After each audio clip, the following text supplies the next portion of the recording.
Hey everybody, BW Cummins here tonight. I'm not doing a drawing, I just wanted to show you some more stuff from the one-to-one life-size Yoda prop that I just finished recently. While I've had this Yoda head sitting around, you'll see in the pictures that you're gonna have fun with this stuff. So he's in various little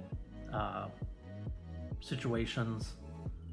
I said I finished it the other day, but then today I tore it apart again because I wasn't satisfied with the strength of the legs. They were a little shaky. I've had this, I picked up this prop from some guy on Craigslist just by chance. I saw it, I was the first one to show up, and I'm sure anybody else who would have shown up would have bought it. The guy thought that it might be a movie prop, but I'm a researcher by nature. I don't just like find things, I want to know about them. And so this prop, I wasn't satisfied with, hey, I think this is from a movie. And so I did some research and I was able to find out, oh, what's the website called? RPG, and I forget what that stands for.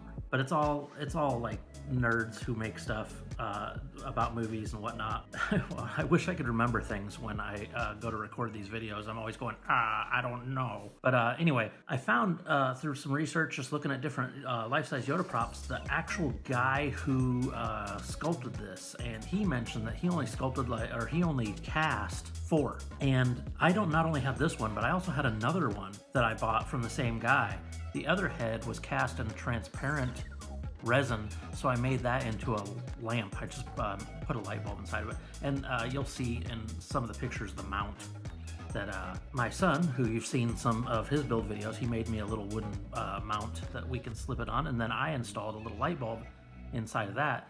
And so someone out there bought it from me, has the one and only full-size Yoda head lamp thing. The only thing that I don't have that I don't know, I'm too cheap to buy is one of the realistic looking lightsabers, but boy, I wish I had one for photos' sake. You know, the only thing I'm gonna have of this when it's gone are these photos and video. Had a great time, glad to be done. I have a family member who's interested in it, so I'll probably send it that way, and then we're good to go. And I've got other things, other projects that I can move on to without feeling guilty for ignoring Yoda for another year. Thanks for listening. Sorry to bore you all with all the little details and whatever, but we'll get back to some drawings soon, and you guys have a great day.